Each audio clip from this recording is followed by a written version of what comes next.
اعوذ باللہ من الشیطان الرجیم بسم اللہ الرحمن الرحیم۔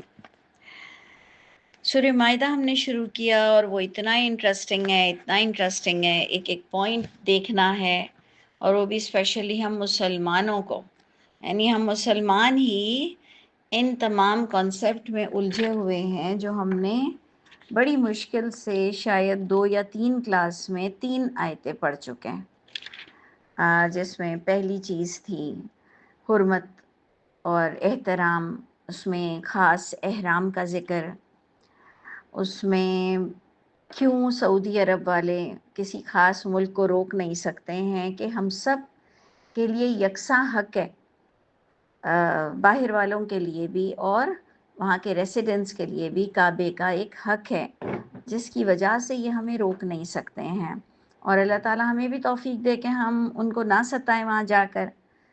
لیکن ہم نے بڑی پیاری پیاری چیزیں پڑھی کہ شکار میں آپ شکار نہیں کر سکتے ہو، حلال چیزوں میں وہ ایک چیز ہے، لیکن احرام میں ہو تو حلال نہیں شکار نہیں کر سکتے، بٹ روزی کما سکتے ہو۔ تو یہ بھی ایک کمپیریزن، ایک اچھا لگتا ہے ساری باتیں سننا، سمجھنا، عقل استعمال کرنا کہ یہ احرام میں آپ روزی تلاش کر سکتے ہو، بزنس کر سکتے ہو، بٹ شکار اور دوسرے 2-4 معاملات تھے جو نہیں کر سکتے ہو۔ اس کے بعد ہم نے یہ ایک پوائنٹ جو ایک یونیورسل لیول پر ہم سب کے لیے ہے کہ نیکی کے کاموں میں تعاون کرو، برائی میں تعاون کا ذریعہ بھی نہ بنو، یعنی تمہارا ذریعہ بھی نہ ہو اس کے اندر، نہیں تو پکڑے جاؤ گے۔ پھر ہم نے جو ایک موسٹ انٹرسٹنگ آیت ہے جو کہ وہ میں جو آپ سے کہہ رہی ہوں نا، ہم مسلمانوں کے لیے خاص تھی کہ میتہ بھی نہیں کھا سکتے ہیں، جو ہمارے ہی ملکوں میں جو کہ اسلامک اسٹیٹ ہے، سلائڈس چلتی ہے کہ مری ہوئی مرغیاں پکڑی گئیں اور مری ہوئی مرغیاں کھلا رہے ہیں، چاہے مرغی حلال ہو، لیکن جب وہ مر جائے اپنی موتاب تو وہ آپ نہیں کھا سکتے ہو، خون نہیں پی سکتے۔ لحم الخنزیر پر بھی ہم نے ڈسکس کیا، اور بھی ہم نے تقریباً 12 پوائنٹس بنائے تھے، جنہوں نے نہیں سنا ہو وہ ضرور سن لے کہ اگر وہ مر رہا ہے تو مرنے سے پہلے اس کو ذبح کر سکتے ہیں، اگر وہ مر جائے تو پھر آپ ذبح نہیں کر سکتے ہیں۔ کچھ ہمارے اسپرچول دینی قانون تھے جو کہ کسی کو سمجھ آئے نہ آئے ہمیں ان کا احترام کرنا پڑے گا، کیونکہ ہم نے اللہ تعالیٰ سے جو وعدہ کیا کہ ذالک الکتاب لا ریب فیہ، کہ ہم یہ کتاب اس کو اون کرتے ہیں، اور یہ پچھلی کتابوں کا مکمل مرکب ہے کہ جو جو فنڈامنٹل بتانے ضروری تھے اللہ تعالیٰ کو تمام انسانوں کے لیے، جو مسلمان ہوئے نہیں ہوئے، ہونے والے ہیں، تو کتنے پوائنٹس بتانا کہ اللہ تعالیٰ کے گھر کا لوکیشن ہمارے لیے کلیئر ہو جائے، وہ اللہ تعالیٰ نے ہم پر اپنے وعدے پورے کیے۔ اور ان تمام چیزوں کے پیچھے تھوڑا بہت پرابلم آئے گا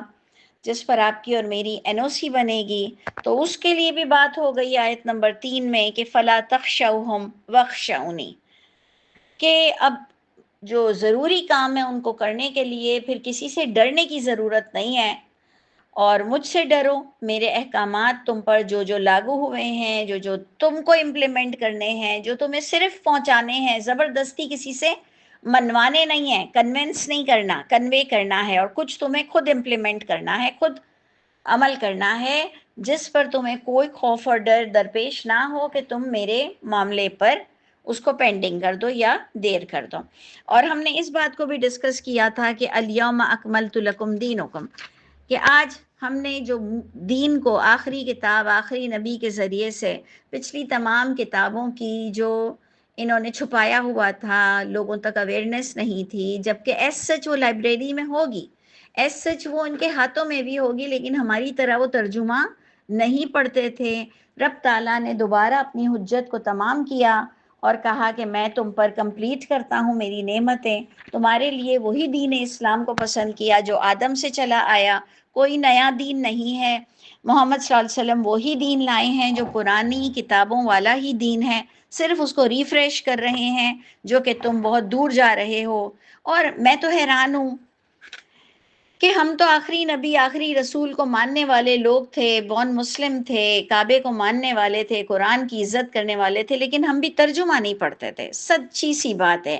اللہ کا شکر ہے آج ہمارے بچے یہ نہیں بول سکیں گے میرے والی الفاظ کہ ہم نے بچپن سے ترجمہ نہیں پڑھا، لیکن ہم کہہ رہے ہیں 65 کی بون والے بھی کہہ رہے ہیں کہ ہم نے ترجمہ نہیں پڑھا. اپنی 20-25 سال کی بھی زندگی تک ہم نے ترجمہ نہیں پڑھا، جبکہ ہم بہت مسلم تھے. تو خدا کا، اللہ تعالیٰ کا بہت شکر ہے کہ ہمارے بچوں کو ہم نے ترجمہ دینا ہے کہ وہ یہ بات نہیں کر سکیں گے، اور ان کو سارا ڈر لگے گا ہمارے بچوں کو کہ ہم کو تو قرآن پتہ تھا، ترجمے سے پتہ تھا، ہم عمل کی کہاں کہاں کوتاہی کر رہے ہیں. یہ بات تو ہم کو بھی ڈرنی چاہیے کہ اب ہم کو بھی اتنا سب کچھ پتہ ہے. ہمارے لیے بھی عمل، سب کے لیے بھی عمل بہت بڑی چیز ہے، جس سے آپ کی یہ عبادتیں بھی اور بیٹھنا بھی قبول ہوگا، سننا بھی قبول ہوگا. یہاں تک ہم نے بات کر لی کہ جناب کس طرح سے تم کس چیز کو پاکیزہ سمجھتے ہو، جبکہ سور کے علاوہ اور کوئی چیز حرام نہیں کہی گئی، لیکن تم کسے پاکیزہ سمجھتے ہو. یہ ایک ہم نے اس سے پہلے بھی بات کی، پلیز پچھلی آڈیو اگر سننی ہو تو سن لیجئے گا، کہ ایک ان پڑھ آدمی کو بھی پتا ہے گوشت کی ویلیو اور ایون دودھ کی ویلیو، کہ دودھ باڈی پہ کس کے کتنے مرتب اثرات ہوتے ہیں. جو دودھ کسی کے لیے شفا ہوتا ہے، جو شہد کسی کے لیے شفا ہوتا ہے، وہ کچھ باڈیز پر پرابلم دے دیتا ہے. سیدھی سی بات ہے. دالیں، کچھ سبزی، کچھ فروٹس، اور کچھ ریڈ میٹس، کچھ وائٹ میٹ بھی. آپ کا سمندر کا جو جانور ہے وہ بھی کئی لوگوں کی باڈی پر برے اثرات مرتب کرتا ہے. تو یہ سب آپ کو دیکھنا پڑے گا. لیکن اللہ تعالیٰ فرما رہے ہیں طیب میں ہم یہ بھی ڈسکس کر سکتے تھے، کل ہمارا ٹائم کمپلیٹ ہو گیا تھا، کہ اگر آپ کبھی دیکھیں تو جن لوگوں کو شراب سے بڑا وابستگی ہے، ہم تو اتنا نہیں جانتے ہیں، لیکن جن کو الکوہل سے، شراب سے جو کوئی وابستگی ہے، تو وہ بھی حلال چیزوں سے ہی انیشیٹ ہوا ہے. وہ حلال چیزوں سے ہی انیشیٹ ہوا، لیکن اس کو خبیث کر دیا گیا، کیونکہ اس کے اندر اس کو اس طرح سے بنایا گیا کہ وہی پاک چیزیں آپ کے لیے اور ہمارے لیے ناپاکی بن گئیں. جیسے کوئی گندا چیز ہم کھا لیں، کس کس فارم میں حلال چیزیں گندی ہو جاتی ہیں. ایون گیمز تک، کیرم بورڈ ہے، لوڈو ہے، میچ دیکھنا ہے، یا آپ دیکھتے ہیں کہ سٹے میں کس طرح انوالو ہو جاتے ہیں، کہ کئی حلال چیزیں ایٹ ٹائم کسی اور نوعیت سے حرام ہو جاتی ہیں. تو اسی طرح آپ خود بھی دیکھ لیں، خود بھی سمجھیں کہ کس کس طرح اللہ تعالیٰ نے ایک اولو الالباب عقل والے سے بات کی ہے. جاہلوں سے اللہ تعالیٰ نے بات نہیں کی ہے. اور اگر آپ چاہتے ہیں، سمجھتے ہیں کہ میں اور آپ علم والوں میں قیامت کے دن کھڑے ہوں، اور دنیا میں بھی اللہ تعالیٰ ہم کو علم والا کنسیڈر کر لے، تو اس سے بڑی خوش بختی کوئی نہیں کہ ہم اپنی عقل کے ساتھ قرآن کو دیکھتے ہوئے اپنے لیے طیب اور خبیث کا ڈفرنس رکھ سکتے ہیں. ٹھیک ہے جی. تو آج کی آیتیں بھی بہت امپورٹنٹ اور بہت انٹرسٹنگ ہے. وہ یہ ساری باتیں بتاتے ہوئے جو کل کی آیتیں تھیں کہ زندگی کو بچانا کتنا ضروری ہے، یہ پوائنٹ آ گیا تھا، کیونکہ ہم نے اینڈ کیا تھا اس بات پر کہ اگر کوئی بہت ہی بری حالت آ جائے، بہت ہی لاچار ہو جائے، مجبور ہو جائے، بھوک سے مر رہا ہو، تو پھر وہ حرام کے لقمے کھا کر اپنی جان بچائے گا. اور ہم اللہ تعالیٰ سے، ہم نے کل بھی دعا کی تھی کہ اللہ تعالیٰ ایسے لاچار، مجبور اور بھوکا ہونے سے ہم سب کو بچا لیجئے گا، پھر اللہ تعالیٰ اس کو بخش دیں گے. ٹھیک ہے. تو یہ باتوں پر ہم یہ پوائنٹ بھی نکال سکتے ہیں کہ زندگی کو بچانا کتنا قیمتی ہے. اس لیے سوسائڈ، خودکشی کرنا کتنا برا اقدام ہے. خود بخود ہمارے پاس ہر چیز کی ویلیو آ جاتی ہے. یہ قرآن ایسا میریکل بک ہے، ایسی میریکل باتیں کرتا ہے، ایسے معجزاتی کلام ہے کہ واقعی آپ اور میں حیران ہو جاتے ہیں کہ آپ کو خود بخود آئیڈیا ہو گیا کہ سوسائڈ یعنی خودکشی کی کیا نوعیت ہوگی. ہم اس کے چکروں میں نہیں پڑتے ہیں کہ چلے چھوڑیں آگے کی بات. بٹ خودکشی تو حرام جو لوگ کہتے ہیں وہ اس سینس میں کہتے ہیں کہ زندگی بچانا بہت ضروری ہے۔ تو جس معاملے میں بھی آپ کو لگے کہ آپ ڈرائیو کرتے ہوئے کس طرح سے چیٹنگ کر رہے ہوتے ہو، کس طرح سے میسیجز کر رہے ہوتے ہو، کس طرح سے باتیں کر رہے ہوتے ہو، اللہ تعالیٰ مجھے بھی نیک توفیق عطا فرمائے۔ اگر اس میں ہمیں کوئی ڈیمیج ہو جائے، ہمیں کوئی نقصان پہنچے، ہم کسی کو نقصان پہنچائیں، تو یہ ہمارا ہی قصور ہوگا۔ اللہ تعالیٰ کے گھر ہم ظالم کہلائیں گے اگر ہماری وجہ سے کوئی مر جائے یا ہم خود مر جائیں۔ تو یہ کوئی سمپیتی نہیں ملے گی جو ہم شہید شہید کا خطاب سب کو دیتے پھرتے ہیں کہ جو بھی ایکسیڈنشل موت ہو جائے تو جی شہید ہو گئے۔ دیکھا جائے گا اس میں تمہارا کتنا قصور تھا اس موت میں، اور اس موت کے پیچھے تمہیں شہید کا، شہادت کا رتبہ ملے گا، یا تم نے اپنی نفس کو خود ہلاک کیا۔ یہ آپ کو بہت سمجھنا ہے۔ اچھا جی، آ جائیے آج اب ہم 4تھ پوائنٹ سٹارٹ کرتے ہیں۔ یسألونک ماذا احل لہم، لوگ پوچھنے آئے آپ صلی اللہ علیہ وسلم سے۔ سورہ نساء کا بھی اینڈ ہم نے اسی طرح کیا تھا کہ لوگ پوچھنے آئے نبی سے کہ کلالہ کیا ہے، فتویٰ مانگنے آئے۔ تو بالکل اسی طرح یہ سوال ہے جس سے آپ کے اور بھی کئی جو سوالات ہیں جو آپ کو لگتا ہے بہت امپورٹنٹ ہیں، آپ کو لگتا ہے فلاں سوال تو بہت امپورٹنٹ ہے، قرآن میں کیوں نہیں آیا، تو پھر آپ اپنا ایمان بنا لیجئے گا کہ جتنا امپورٹنٹ آپ اس کو سمجھ رہے ہیں اتنا ہے نہیں، کیونکہ جو ضروری چیزیں ہیں جو آپ کے سلیبس کا حصہ ہونی چاہیے وہ رب تعالیٰ نے آپ کو چھانٹ چھانٹ کے سلیکٹڈ آئٹم دے دیا ہے۔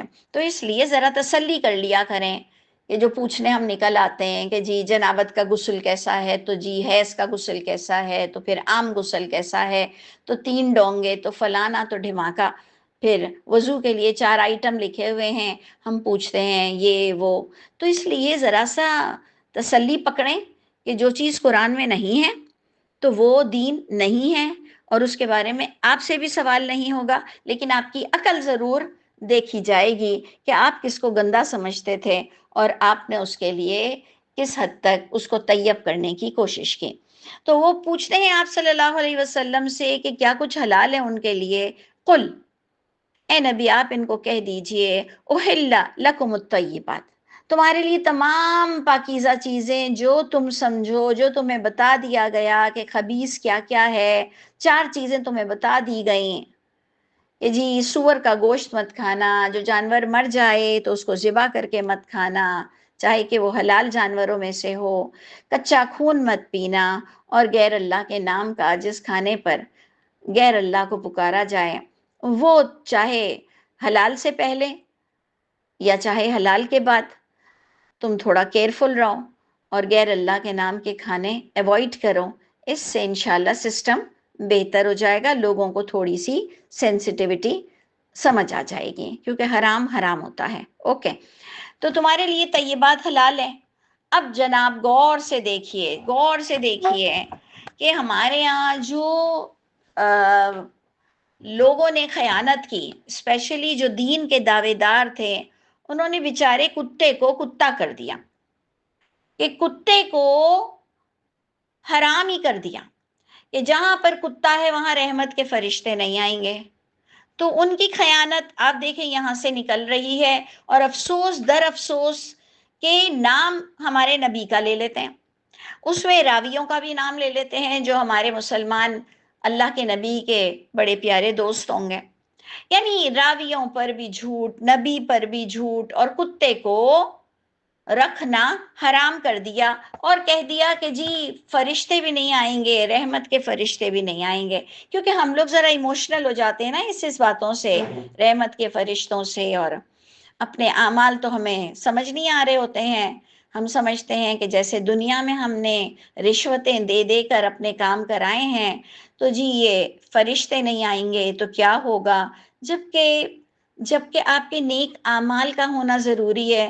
فرشتوں کی ایگزسٹنس صرف ایک سوچ اور ایک عمل اور ایک کانسیپٹ ہے ہمارا، لیکن ہمیں جہاں کہیں کسی کو ایموشنل بلیک میل کرنا ہو تو ہم اس طرح کی جھوٹی حدیثیں بیان کر دیتے ہیں، جبکہ قرآن بتاتا ہے، جو کہ ابھی بھی آیت میں آئے گا، کہ کتا رکھ کے آپ نے اس کو ٹرین کیا۔ ظاہری بات ہے کتا آپ کے پاس ہوگا تو ٹرین ہوگا نا، ٹرین ڈاگ، پالتو کے علاوہ اس کو اردو میں ہم کیا کہیں گے، سدھائے ہوئے، سکھائے ہوئے،